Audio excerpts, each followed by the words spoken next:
Chers amis et amies, copains et copines en ACO. On dit l'homme propose et Dieu dispose.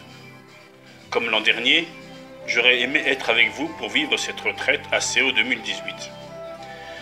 Je tiens à vous remercier pour votre soutien et vos prières pour ma petite famille, Cécile, ma femme, et nos enfants, Léo et Titouan, et pour ma guérison totale. Oui, depuis mon enfance, je souffre d'une polyarthrite rhumatoïde qui a fait des dégâts en moi, tant sur le plan articulaire, avec des broches au poignet gauche en 1991, une prothèse totale de la hanche gauche en 2012, sur le plan ophtalmologique, avec le développement fulgurant de la cataracte et les opérations des deux yeux en janvier et juin 2018. Sur le plan cardiaque, avec la pose d'un stent en février 2016. Sur le plan néphrologique, avec le traitement chronique de la tension artérielle et la surveillance rénale. Sur le plan pulmonaire, avec l'aggravation de la fibrose et la transplantation des 2 poumons en novembre 2016. Avec tout cela, il y a beaucoup de traitements chroniques, des consultations, examens, analyses et hospitalisations de jour. On dit aussi quand on aime, on ne compte pas. Et comme je ne compte pas... Me voici à nouveau à l'hôpital Bichat, en pneumologie B, 9e Ouest, chambre 16. Les visites sont autorisées de 13h à 20h, pour les amis qui voudront me visiter. J'y reviens après avoir passé une semaine à l'hôpital Saint-Louis, en néphrologie, pour évaluation de ma fonction rénale, car les équipes de médecins envisagent l'introduction d'un nouveau médicament qui permettrait un traitement plus efficace. Mais il y a des risques de rejet des poumons. Mais ces nouvelles molécules seront très toxiques pour mes reins, qui seront alors complètement dégradés en quelques semaines. On cherche d'autres solutions moins radicales, mais c'est juste pour retarder les échéances de dialyse et de greffe. Je suis donc à nouveau rentré dans un processus d'attente de don d'organes. On ne peut s'empêcher de se poser la question du temps passé à l'hôpital. Eh bien, depuis janvier 2016, j'ai passé les 3/4 du temps soit en consultation, soit en hospitalisation de jour, soit en hospitalisation de quelques semaines ou quelques mois.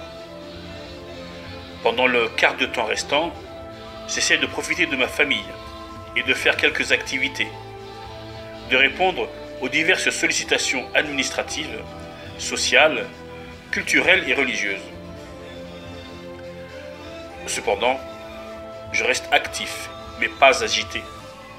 J'ai assez rapidement accepté mon sort et commencé un processus de résilience en toute responsabilité. Physiquement, c'est assez difficile d'être ballotté entre la maison et les hôpitaux, et d'être toujours en espérance d'un mieux-être de soi-même. Malgré tout, je vis des moments, des rencontres et des expériences extraordinaires avec les équipes de soignants, les médecins, les patients et les aidants, même si je sais comment cela va se terminer, car j'ai ma foi chrétienne chevillée au corps. Et je mesure l'amour de Dieu et la chance que j'ai eue jusqu'à présent, beaucoup de chance. Je ne vais pas vous cacher que c'est très dur à vivre. Je dirais tout de même que ce chemin de croix est bien difficile pour moi. Oui, je crois que mon expérience a changé en profondeur mes relations familiales, ma vie de couple avec Cécile, et mon rôle de père avec les garçons qui ont bien grandi et dont je suis fier. J'ai vu le développement d'une sincérité constante. Entre nous, il y a une force à toute épreuve. C'est un don que nous essayons de partager volontiers avec les autres, par l'écoute, nos conseils et assistance parfois. Désormais, je vais à l'essentiel. L'essentiel, c'est que je ne veux plus perdre mon temps avec des gens qui se voilent la face. Les gens qui savent qu'ils ont des problèmes X ou Y, Z, et qui ne font que brasser du vent. Ou alors, les gens qui accusent d'autres personnes d'être responsables de leurs maux. Je joue directement carte sur table. Je cherche les atouts, les forces, ce qui fait grandir, les cartes gagnantes chez l'autre, et lui en donne des miennes, les plus belles possibles.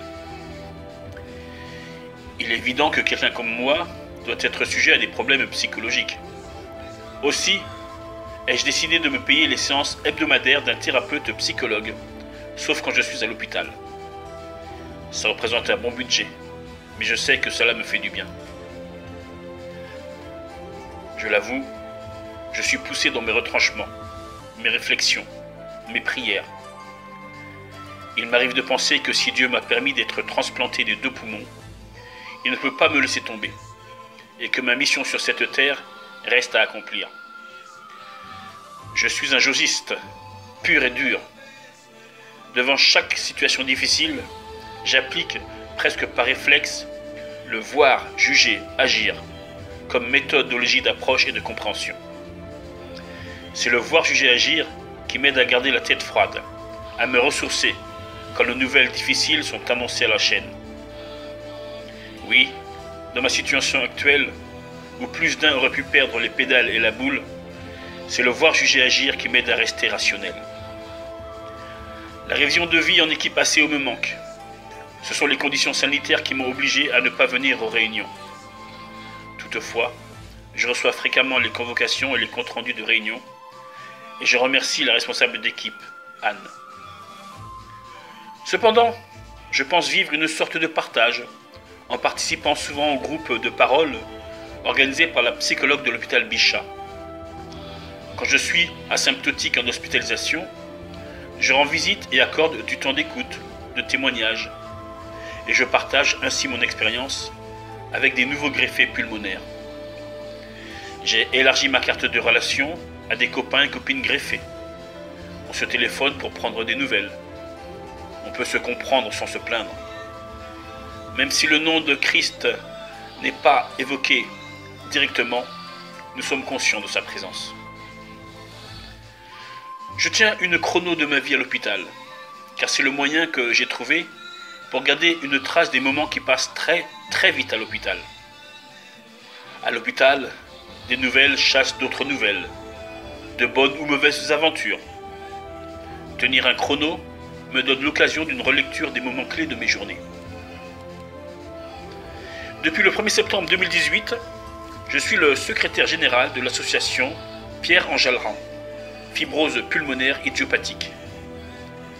La PEPFI a été créée en 2011 pour faire connaître la fibrose pulmonaire idiopathique au grand public et pour porter la voix des patients dans les institutions en charge de la santé, comme dans les rangs des professionnels de santé. Je suis nouveau dans l'association, mais je m'engage à ce que le slogan « Porter la voix des patients FPI » soit vraiment suivi d'effet avec la création d'une plateforme d'écoute, d'un site internet interactif, les visites aux patients FPI en post-opération, l'intermédiation auprès des médecins et soignants pour amélioration des conditions d'accueil des patients FPI. C'est ma façon peut-être de rendre un peu de ce don inestimable, de partager un peu de ma nouvelle vie. Je vous remercie de votre attention et bonne retraite à CO 2018. Depuis l'hôpital Bichat, Jean-Marie de Souza. Cordialement.